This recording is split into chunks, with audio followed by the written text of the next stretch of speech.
Friends, ಇವತ್ತಿನ ಅದ್ಭುತ ವಿಡಿಯೋಗೆ ನಿಮ್ಮೆಲ್ಲರಿಗೂ ಆತ್ಮೀಯ ಸ್ವಾಗತ. ಫ್ರೆಂಡ್ಸ್, ನಮ್ಮ ಕನಸಿನಲ್ಲಿ ಮೃತಪಟ್ಟವರು ಬಂದರೆ ಏನೆಲ್ಲ ಫಲಗಳು ಸಿಗಬಹುದು ಎಂಬುದನ್ನು ಇವತ್ತಿನ ವಿಡಿಯೋದಲ್ಲಿ ತಿಳಿದುಕೊಳ್ಳೋಣ ಬನ್ನಿ. ಅದಕ್ಕಿಂತ ಮೊದಲು ಈ ವಿಡಿಯೋಗೊಂದು ಲೈಕ್ ನೀಡಿ ನಮ್ಮ ಚಾನೆಲ್ ಅನ್ನು ಸಬ್ಸ್ಕ್ರೈಬ್ ಮಾಡಿಕೊಳ್ಳಿ. ಫ್ರೆಂಡ್ಸ್, ಅವರು ನಮ್ಮ ಆಪ್ತರು, ಸ್ನೇಹಿತರು, ಸಂಬಂಧಿಕರು ಅಥವಾ ಮನೆಯ ಹಿರಿಯರಾಗಿರಬಹುದು. ಕನಸುಗಳು ನಮ್ಮ ಆಳವಾದ ಮನಸ್ಸಿನ ಪ್ರತಿಬಿಂಬವಾಗಿದ್ದರೂ ಕೆಲವೊಮ್ಮೆ ಅವು ಭವಿಷ್ಯದಲ್ಲಿ ನಡೆಯುವ ಘಟನೆಗಳ ಬಗ್ಗೆ ಮುನ್ಸೂಚನೆಯನ್ನು ನೀಡುತ್ತವೆ. ಭೂತ ದೇಹವನ್ನು ತ್ಯಜಿಸಿರುವ ಪ್ರತಿಯೊಂದು ಆತ್ಮಕ್ಕೂ ಒಂದು ಶಕ್ತಿ ದೊರೆಯುತ್ತದೆ. ಆ ಶಕ್ತಿಯಿಂದ ಅವರು ತಮ್ಮ ಆಪ್ತರ ಕನಸಿನಲ್ಲಿ ಬಂದು ಮುಂಬರುವ ವಿಷಯಗಳ ಬಗ್ಗೆ ಸುಳಿವು ನೀಡುತ್ತಾರೆ ಎಂದು ಹೇಳಲಾಗುತ್ತದೆ. ಇನ್ನು ಸತ್ತವರು ಕನಸಿನಲ್ಲಿ ಬಂದರೆ ಅದರಿಂದ ಆಗುವ ಫಲಗಳ ಬಗ್ಗೆ ಮಾತನಾಡುವುದಾದರೆ ಮೊದಲಿಗೆ ಸಾಮಾನ್ಯ ಮರಣ ಹೊಂದಿದವರು. ಸಾಮಾನ್ಯವಾಗಿ ಕನಸುಗಳಿಗೆ ಸಂಬಂಧಿಸಿದ ಪುಸ್ತಕಗಳಲ್ಲಿ ಸಹಜವಾಗಿ ಮರಣ ಹೊಂದಿದವರು ಕನಸಿನಲ್ಲಿ ಬಂದರೆ ಯಾವಾಗಲೂ ಒಳ್ಳೆಯ ಫಲಗಳು ಮತ್ತು ಲಾಭಗಳು ಉಂಟಾಗುತ್ತವೆ ಎಂದು ಹೇಳಲಾಗಿದೆ. ಇನ್ನು ಪೂರ್ವಜರು ತಲೆಮಾರುಗಳನ್ನು ಕಂಡು ಚೆನ್ನಾಗಿ ಬಾಳಿ ಬದುಕಿ ಮರಣ ಹೊಂದಿದ ನಮ್ಮ ಪೂರ್ವಜರು ಕನಸಿನಲ್ಲಿ ಬಂದರೆ ಅದನ್ನು ಅವರ ಆಶೀರ್ವಾದ ಎಂದು ಪರಿಗಣಿಸಬಹುದು. ಇನ್ನು ದುರ್ಮರಣ, ಅಕಾಲ ಮರಣ ಹೊಂದಿದವರು, ಇಂಥವರು ಕನಸಿನಲ್ಲಿ ಬಂದರೆ ಜೀವನದಲ್ಲಿ ಕೆಲವು ತೊಂದರೆಗಳು, ಅಡಚಣೆಗಳು, ದೇಹಕ್ಕೆ ಅನಾರೋಗ್ಯ ಮತ್ತು ಕುಟುಂಬದಲ್ಲಿ ಜಗಳ, ಕಲಹಗಳು ಉಂಟಾಗಬಹುದು ಎಂದು ಹೇಳಲಾಗುತ್ತದೆ. ಫ್ರೆಂಡ್ಸ್, ಈಗ ನಿರ್ದಿಷ್ಟ ಕನಸುಗಳು ಮತ್ತು ಅವುಗಳ ಫಲಗಳ ಬಗ್ಗೆ ತಿಳಿದುಕೊಳ್ಳೋಣ ಬನ್ನಿ. ತಂದೆ ಕನಸಿನಲ್ಲಿ ಬಂದರೆ ದೀರ್ಘಕಾಲದಿಂದ ಬಗೆಹರಿಸಲು ಸಾಧ್ಯವಾಗದ ಒಂದು ಸಮಸ್ಯೆಯನ್ನು ಶೀಘ್ರದಲ್ಲೇ ಯಶಸ್ವಿಯಾಗಿ ಮುಗಿಸುತ್ತೀರಿ ಎಂದು ಅರ್ಥ. ತಾಯಿ ಸಂತೋಷವಾಗಿ ಕನಸಿನಲ್ಲಿ ಬಂದರೆ ಕುಟುಂಬದಲ್ಲಿ ಮತ್ತೆ ಅವರು ಅಥವಾ ಸುಂದರವಾದ ಹೆಣ್ಣು ಮಗು ಜನಿಸಬಹುದು. ತಾಯಿ ತಂದೆ ಇಬ್ಬರು ನಿಮ್ಮ ಕನಸಿನಲ್ಲಿ ಸಂತೋಷವಾಗಿ ಬಂದರೆ ಅವರ ಸಂಪೂರ್ಣ ಆಶೀರ್ವಾದ ದೊರೆಯುತ್ತದೆ. ತಾಯಿ ತಂದೆ ಇಬ್ಬರು ದುಃಖದಿಂದ ಅಳುತ್ತಾ ಬಂದರೆ ಅವರ ಆತ್ಮಕ್ಕೆ ಶಾಂತಿ ದೊರೆತಿಲ್ಲ ಎಂದರ್ಥ. ಇಲ್ಲವೇ ನಿಮಗೆ ದೊಡ್ಡ ಅಪಾಯ ಬರಲಿದೆ ಎಂದು ಎಚ್ಚರಿಸುತ್ತಿದ್ದಾರೆ. ಚೆನ್ನಾಗಿ ಬಾಳಿ ಮರಣ ಹೊಂದಿದವರು ಬಂದರೆ ಒಳ್ಳೆಯ ಸುದ್ದಿ ಶೀಘ್ರದಲ್ಲಿ ಬರುತ್ತದೆ. ನೀವು ದೀರ್ಘಕಾಲ ಬದುಕುತ್ತೀರಿ ಎಂದು ಅರ್ಥ. ಶವಪೆಟ್ಟಿಗೆ ಅಥವಾ ಉಳುವುದನ್ನು ಕಂಡರೆ ನಿಮಗೆ ತುಂಬಾ ಆಪ್ತರು ಅಥವಾ ಬೇಕಾದವರು ಯಾರೋ ಮರಣ ಹೊಂದಲಿದ್ದಾರೆ ಎಂದು ಅರ್ಥ. ಮೃತಪಟ್ಟ ಹಿರಿಯರು, ಮಕ್ಕಳು ಜೀವಂತವಾಗಿ ಮನೆಗೆ ಬಂದು ಮಲಗಿದಂತೆ ಕಂಡರೆ ನಿಮಗೆ ಬರಲಿದ್ದ ದೊಡ್ಡ ಅಪಾಯದಿಂದ ಪಾರಾಗುತ್ತೀರಿ. ಮೃತಪಟ್ಟವರ ಜೊತೆ ಕುಳಿತು ಊಟ ಮಾಡಿದಂತೆ ಕಂಡರೆ ಕೀರ್ತಿ ಮತ್ತು ಸಂಪತ್ತು ಹೆಚ್ಚಾಗಿ ಸಮೃದ್ಧಿ ಜೀವನ ನಡೆಸುತ್ತೀರಿ. ಮೃತಪಟ್ಟವರು ನಿಮ್ಮೊಂದಿಗೆ ಮಾತನಾಡುವುದು ಕನಸಿಗೆ ಬಂದರೆ ತುಂಬಾ ಕಷ್ಟದ ಪರಿಸ್ಥಿತಿಯಲ್ಲಿದ್ದಾಗ ನಿಮ್ಮನ್ನು ರಕ್ಷಿಸಲು ಖಂಡಿತ ಯಾರಾದರೂ ಬರುತ್ತಾರೆ. ಜೊತೆಗೆ ಹೆಸರು ಮತ್ತು ಕೀರ್ತಿ ಸಹ ಪ್ರಾಪ್ತವಾಗುತ್ತದೆ. ಫ್ರೆಂಡ್ಸ್, ನಿಮ್ಮ ಕನಸಿನಲ್ಲಿ ನೀವೇ ಮರಣ ಹೊಂದಿದಂತೆ ಕಂಡರೆ ನಿಮಗೆ ಬರಲಿದ್ದ ಅಪಾಯ ದೂರವಾಗಿ ನಿಮ್ಮ ಆಯಸ್ಸು ಹೆಚ್ಚುತ್ತದೆ. ಗೊತ್ತಿರುವವರು ಸತ್ತಂತೆ ಕಂಡರೆ ದುಃಖಗಳು ದೂರವಾಗುತ್ತವೆ.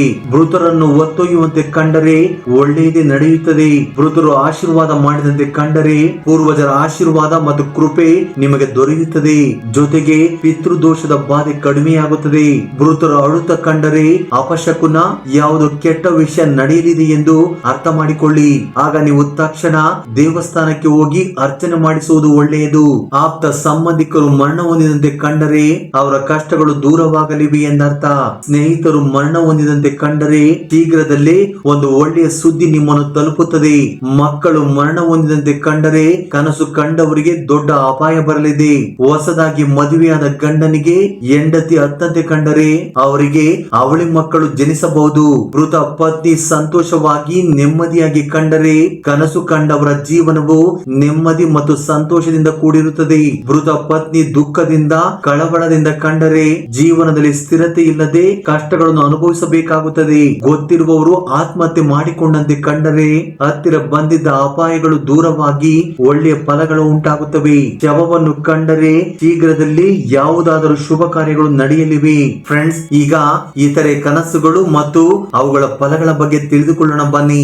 ಕನಸಿನಲ್ಲಿ ನಿಮ್ಮನ್ನು ನೀವೇ ಅಥವಾ ಇತರರನ್ನು ಕಂಡರೆ ಕೆಲವು ಫಲಗಳು ಇವೆ. ಹಾವು ಕಚ್ಚಿ ರಕ್ತ ಬರುವಂತೆ ಕಂಡರೆ ಮದುವೆಯಾಗದವರಿಗೆ ಶೀಘ್ರದಲ್ಲಿ ಮದುವೆ ನಡೆಯಲಿದೆ. ಮದುವೆಯಾದವರಿಗೆ ಹೆಚ್ಚು ಸಂಪತ್ತು ಸೇರುತ್ತದೆ. ನಿಮ್ಮನ್ನು ಕನ್ನಡಿಲಿ ನೋಡಿಕೊಂಡರೆ ಶೀಘ್ರದಲ್ಲಿ ನಿಮಗೆ ಮದುವೆ ನಡೆಯಲಿದೆ. ಇತರರು ನಿಮಗೆ ಅಲಂಕರಿಸಿದಂತೆ ಕಂಡರೆ ನಿಮ್ಮ ಆಪ್ತ ಸ್ನೇಹಿತರು ವಿಶ್ವಾಸ ದ್ರೋಹ ಮಾಡಲಿದ್ದಾರೆ ಎಂದು ಅರ್ಥ. ನೀವೇ ನಿಮ್ಮನ್ನು ಅಲಂಕರಿಸಿಕೊಂಡರೆ ನೀವು ಮಾಡುವ ಉದ್ಯೋಗ ವ್ಯಾಪಾರದಲ್ಲಿ ನಷ್ಟ ಉಂಟಾಗಬಹುದು. ಇತರರು ನಿಮ್ಮನ್ನು ಅವಮಾನಿಸಿದಂತೆ ಕಂಡರೆ ಸಣ್ಣ ಪುಟ್ಟ ತೊಂದರೆಗಳು ಮತ್ತು ದುಃಖಗಳು ಬರಲಿವೆ ಎಂದು ಅರ್ಥ. ಜೀವಂತವಾಗಿರುವವರು ನಿಮ್ಮನ್ನು ಆಶೀರ್ವಾದ ಮಾಡಿದಂತೆ ಕಂಡರೆ ನಿಮ್ಮನ್ನು ತಪ್ಪಾದ ದಾರಿಯಲ್ಲಿ ತಿರುಗಿಸುತ್ತಿದ್ದಾರೆ ಎಂದರ್ಥ.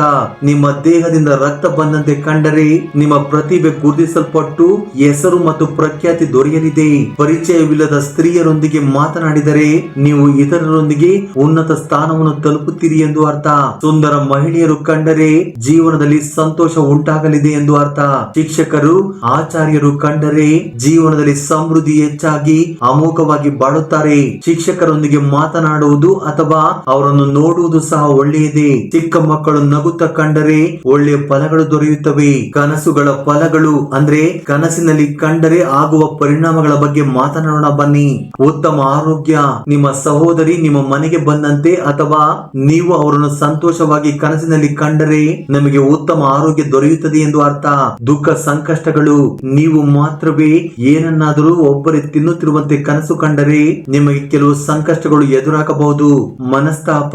ನೀವು ಯಾರಿಗಾದರೂ ಉಪದೇಶ ಅಂದ್ರೆ ಅಡ್ವೈಸ್ ಹೇಳುತ್ತಿರುವಂತೆ ಕನಸು ಕಂಡರೆ ನಿಮ್ಮ ಆಪ್ತ ಸ್ನೇಹಿತರೊಂದಿಗೆ ಮನಸ್ತಾಪ ಉಂಟಾಗಬಹುದು.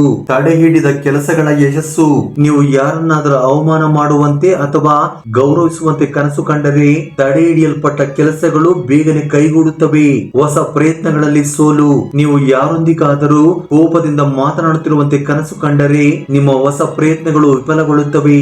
ಕಾರ್ಯಗಳ ಯಶಸ್ಸು. ಪ್ರಿಯತಮ ಪ್ರಿಯತಮಗೆ ಪ್ರೀತಿಯನ್ನು ಹೇಳುತ್ತಿರುವಂತೆ ಕನಸು ಕಂಡರೆ ನಿಮ್ಮ ಕೆಲಸಗಳು ಯಶಸ್ವಿಯಾಗಿ ಪೂರ್ಣಗೊಳ್ಳುತ್ತವೆ. ಫ್ರೆಂಡ್ಸ್, ಈಗ ಅತಿ ಮುಖ್ಯವಾಗಿ ಮೃತರ ವಸ್ತುಗಳನ್ನು ಮನೆಯಲ್ಲಿ ಇಡುವುದರ ಬಗ್ಗೆ ನಮ್ಮ ಜ್ಯೋತಿಷ್ಯ ಮತ್ತು ನಂಬಿಕೆಗಳು ಏನನ್ನು ಹೇಳುತ್ತವೆ ಎಂಬುದನ್ನು ತಿಳಿದುಕೊಳ್ಳೋಣ ಬನ್ನಿ. ಸಾಮಾನ್ಯವಾಗಿ ಅನೇಕರು ಮೃತರ ನೆನಪಿಗಾಗಿ ಅವರ ಕೆಲವು ವಸ್ತುಗಳನ್ನು ಭದ್ರವಾಗಿ ಇಟ್ಟುಕೊಳ್ಳುತ್ತಾರೆ. ಆದರೆ ಜ್ಯೋತಿಷ್ಯ ಮತ್ತು ಶಾಸ್ತ್ರಗಳ ಪ್ರಕಾರ ಮೃತರ ಕೆಲವು ವಸ್ತುಗಳನ್ನು ಮನೆಯಲ್ಲಿ ಇಟ್ಟುಕೊಳ್ಳುವುದು ಅಥವಾ ಬಳಸುವುದು ತಪ್ಪಾಗಿದ್ದು ಇದು ಪಿತೃದೋಷಕ್ಕೆ ಕಾರಣವಾಗಬಹುದು. ಆತ್ಮವು ಶಾಂತಿಯನ್ನು ಪಡೆಯಲು ಮತ್ತು ಮನೆಯವರಿಗೆ ತೊಂದರೆಯಾಗದಂತೆ ಇರಲು ಕೆಲವು ವಿಷಯಗಳನ್ನು ಅನುಸರಿಸಬೇಕು. ಫ್ರೆಂಡ್ಸ್, ನಾವು ಬಳಸಬಾರದ ವಸ್ತುಗಳು ಯಾವುವು ಎಂದು ನೋಡೋದಾದ್ರೆ ಬಟ್ಟೆಗಳು.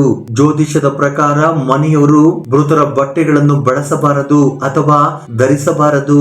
ಅಕಸ್ಮಾತ್ ಆಗಿ ನೀವು ಬಳಸಿದರೆ ಪಿತೃ ದೋಷ ಉಂಟಾಗುತ್ತದೆ. ಈ ಬಟ್ಟೆಗಳನ್ನು ಇತರರಿಗೆ ದಾನ ಮಾಡಬಹುದು, ಆದರೆ ಮನೆಯಲ್ಲಿರುವವರು ಹಾಕಿಕೊಳ್ಳಬಾರದು. ಪೂರ್ಣ ಜೀವನ ನಡೆಸಿ ಸಹಜ ಮರಣ ಹೊಂದಿದವರ ಬಟ್ಟೆಗಳನ್ನು ಬಳಸಬೇಕಾದರೆ ಮೊದಲು ಅವುಗಳ ಮೇಲಿನ ದೋಷವನ್ನು ನಿವಾರಿಸಬೇಕು. ಇನ್ನು ಆ ದೋಷ ನಿವಾರಣೆ ಹೀಗೆ ಎಂದು ನೋಡೋದಾದ್ರೆ ಬಟ್ಟೆಗಳನ್ನು ಅರಿಶಿಣ ಮತ್ತು ಕಲ್ಲುಪ್ಪು ಮಿಶ್ರಿತ ನೀರಿನಲ್ಲಿ ಚೆನ್ನಾಗಿ ನೆನೆಸಿ ನಂತರ ಹಿಂಡಿ ಸೂರ್ಯನ ಬೆಳಕಿನಲ್ಲಿ ಒಣಗಿದ ನಂತರ ಬಳಸಬಹುದು. ರಕ್ತದ ಕಲೆಗಳಿರುವ ಬಟ್ಟೆಯನ್ನು ಮನೆಯಲ್ಲಿ ಇಡಲೇಬಾರದು. ವಿಶೇಷವಾಗಿ ಮೃತರ ಒಳ ಉಡುಪುಗಳನ್ನು ಮನೆಯಲ್ಲಿ ಇಡಬೇಡಿ. ಆತ್ಮದ ಶಾಂತಿಗಾಗಿ ಮತ್ತು ಮನೆಯವರ ಸುರಕ್ಷತೆಗಾಗಿ ಇವುಗಳನ್ನು ತ್ಯಜಿಸಬೇಕು. ನಂಬರ್ 2, ಹಾಸಿಗೆ ಮತ್ತು ದಿಂಬುಗಳು. ಮೃತರು ಬಳಸಿದ ಹಾಸಿಗೆ ಮತ್ತು ದಿಂಬುಗಳನ್ನು ಯಾರು ಸಹ ಬಳಸಬಾರದು. ಇವುಗಳನ್ನು ಬಳಸುವುದರಿಂದ ಕೆಲಸಗಳಲ್ಲಿ ತೊಂದರೆಗಳು ಮತ್ತು ದುಷ್ಟ ಶಕ್ತಿಗಳ ಪ್ರಭಾವ ಹೆಚ್ಚಾಗುತ್ತದೆ. ಈ ವಸ್ತುಗಳನ್ನು ನೀರಲ್ಲಿ ಬಿಡಬೇಕು, ಅಂದ್ರೆ ನದಿಯಲ್ಲಿ, ಕೆರೆಯಲ್ಲಿ ಅಥವಾ ಸುಟ್ಟು ಹಾಕುವುದು ಉತ್ತಮ. ಅಕಾಲಿಕ ಮರಣ ಅಂದ್ರೆ ಅತಿಯಾದ ಆಸೆಗಳಿಂದ ಮೃತರಾದವರು ಇವರ ಜಾತಕವನ್ನು ಮನೆಯಲ್ಲಿ ಇಡಬಾರದು. ಅಂತ ಜಾತಕಗಳನ್ನು ಹರಿಯುವ ನೀರಲ್ಲಿ ಬಿಡಬೇಕು.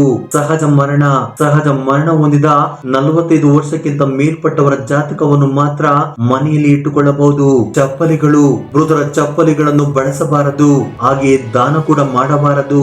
ಇವನ್ನು ಸಹ ಹರಿಯುವ ನೀರಿನಲ್ಲಿ ಬಿಡುವುದು ತುಂಬಾ ಉತ್ತಮ.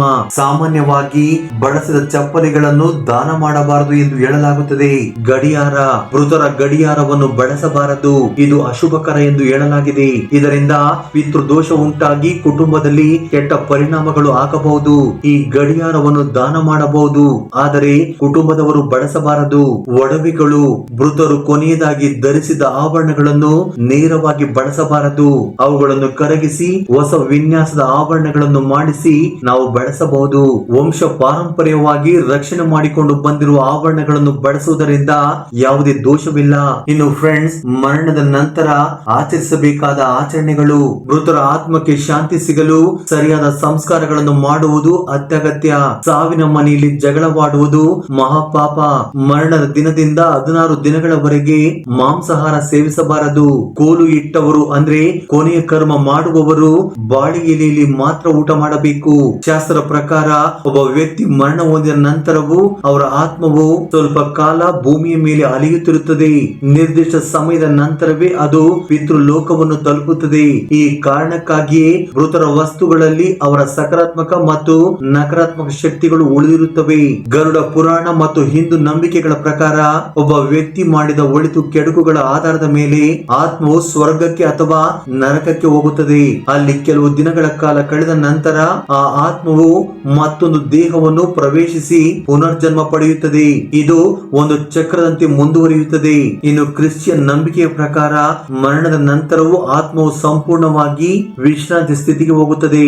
ನಂತರ ಅಂತಿಮ ತೀರ್ಪು ನೀಡಲಾಗುತ್ತದೆ. ಅಲ್ಲಿ ಒಳ್ಳೆಯ ಕಾರ್ಯ ಮಾಡಿದರೆ ಸ್ವರ್ಗ, ಪಾಪ ಮಾಡಿದರೆ ನರಕಕ್ಕೆ ಹೋಗುತ್ತದೆ.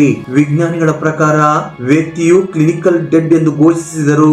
ಹೃದಯ ಸ್ತಂಭಿಸಿದ ನಂತರವೂ ಮಾನವನ ಮೆದುಳು ಮತ್ತು ಪ್ರಜ್ಞೆ ಕೆಲವು ಸಮಯದವರೆಗೆ ಸಕ್ರಿಯವಾಗಿರುತ್ತವೆ.